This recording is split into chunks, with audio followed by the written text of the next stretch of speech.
أعوذ بالله من الشيطان الرجيم.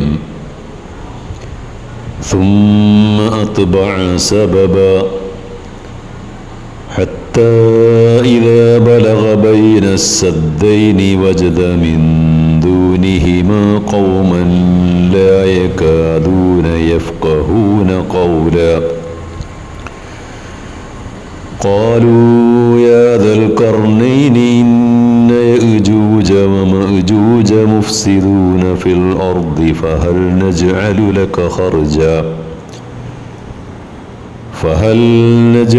لك خرجا على أن تجعل بيننا وبينهم سدا قال ما مكني فيه ربي خير فأعينوني بقوة أجعل بينكم وبينهم ردما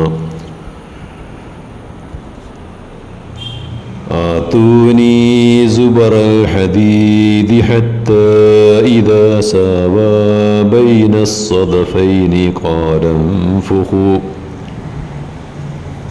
قال انفخوا حتى إذا جعله نارا قال آتوني أفرغ عليه قطرا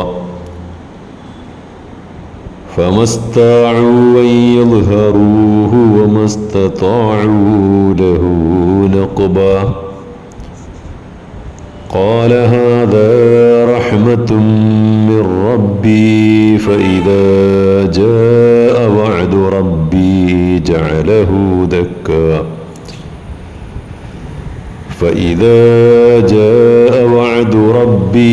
جعله دكا وكان وعد ربي حقا.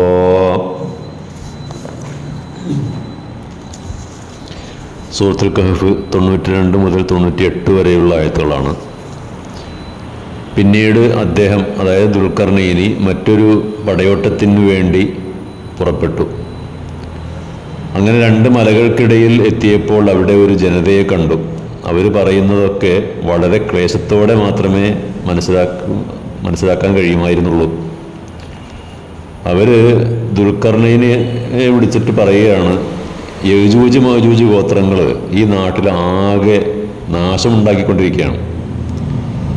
അപ്പോൾ അവർക്കും ഞങ്ങൾക്കും ഇടയിൽ ഒരു മതിൽ നിർമ്മിച്ചു തരികയും അതിനുവേണ്ടി ഞങ്ങൾ അങ്ങേക്ക് കരം അല്ലെങ്കിൽ ടാക്സ് തരികയും ചെയ്യാം.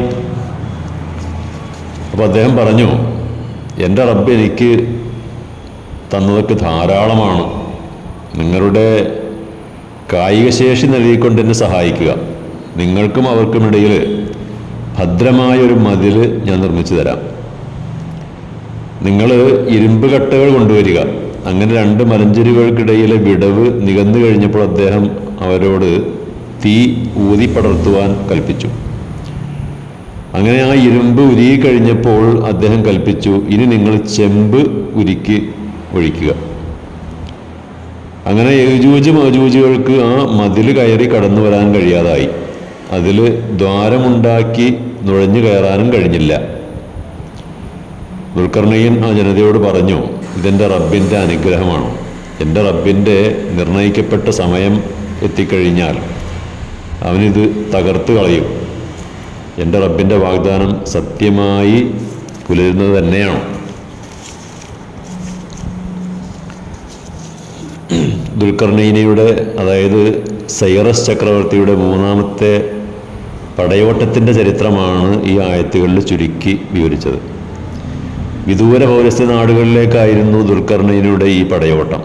മംഗോളിയൻ വംശജരാണ് യജൂജ് മജൂജ് ഗോത്രങ്ങൾ. താർത്താരികളും തുർക്കുമാനികളൊക്കെ ഉൾക്കൊള്ളുന്ന ഈ വിഭാഗത്തിനെ ഗാഗ് മഗോഗ് എന്നാണ് ഗ്രീക്കുകാർ വിളിച്ചിരുന്നത്. ഇന്ത്യ ഭരിച്ചിരുന്ന മുഗളന്മാരൊക്കെ ഈ വംശത്തിൽപ്പെട്ടവരായിരുന്നുവെന്ന് ചരിത്രകാരന്മാർക്ക് അഭിപ്രായമുണ്ട്. ഇവരുടെ ആ ആക്രമണങ്ങളിൽ നിന്നൊക്കെ രക്ഷ നേടാൻ വേണ്ടിയിട്ടാണ് ദുൽഖർനൈനിയോട് അന്നാട്ടുകാർ സഹായം ചോദിച്ചത്. 2 മലകൾക്കിടയിൽ ഇരുമ്പും ചെമ്പും ഉരുക്കി ഒഴിച്ച് ശക്തമായ ഭിത്തികൾ ഉണ്ടാക്കി. എന്നിട്ട് അദ്ദേഹം ജനങ്ങളോട് പ്രഖ്യാപിച്ചത് ഇപ്രകാരമായിരുന്നു: എൻ്റെ റബ്ബ് നിശ്ചയിച്ച ആ സമയത്ത് ഈ മതിൽ തകർത്ത് കളയും. ഒരിക്കലും വിശ്വാസം തൻ്റെ അനുയായികളെ നോക്കിക്കൊണ്ട് പറഞ്ഞു, ഇന്ന് യജൂജ് മജൂജിൻ്റെ ഭിത്തി തുറക്കപ്പെട്ടിരിക്കുകയാണ്, ആ മതിൽ തുറക്കപ്പെട്ടിരിക്കുകയാണ്. അപ്പോൾ അന്ന് മുതൽ ആ മതിലിൻ്റെ തകർച്ച ആരംഭിക്കുകയും ചെയ്തു എന്നാണ് പറയപ്പെടുന്നത്. അപ്പോൾ ആ ഉരുക്ക് മതിൽ സ്ഥാപിച്ചതിന് ശേഷം ദുൽഖർനൈനി പറഞ്ഞ വാക്കുകൾ ശ്രദ്ധേയമാണ്. എനിക്ക് നൽകപ്പെട്ട ഈ ബുദ്ധിയും ശക്തിയും കഴിവുമൊക്കെ അതൊക്കെ അള്ളാഹുവിൻ്റെ കാരുണ്യത്തിൻ്റെ ഫലമായിട്ട് ലഭിച്ചതാണ്. അള്ളാഹു ഉദ്ദേശിച്ച സമയത്ത് ഇതൊക്കെ നശിപ്പിക്കും. യാതൊരു അഹങ്കാരവും പൊങ്ങച്ചവും ഇല്ലാതെ ദുൽഖർനൈൻ എന്ന ഈ ഭരണാധികാരിയിൽ നിന്ന് മാതൃക ഉൾക്കൊണ്ടുകൊണ്ട് വേണം ഭരണകർത്താക്കൾ ജനങ്ങളെ ഭരിക്കേണ്ടത്. ജനോപകാരപ്രദമായ കാര്യങ്ങൾ അവർ ചെയ്യേണ്ടതുണ്ട്. ജനങ്ങളുടെ സേവകരായിട്ട് മാറേണ്ടതുണ്ട്. അതാണ് ദുൽഖർനൈനിൽ നിന്ന് പഠിക്കുവാനുള്ള ഗുണപാഠം. ആഖിറു ദഅ്വാനാ അൽഹംദുലില്ലാഹി റബ്ബിൽ ആലമീൻ.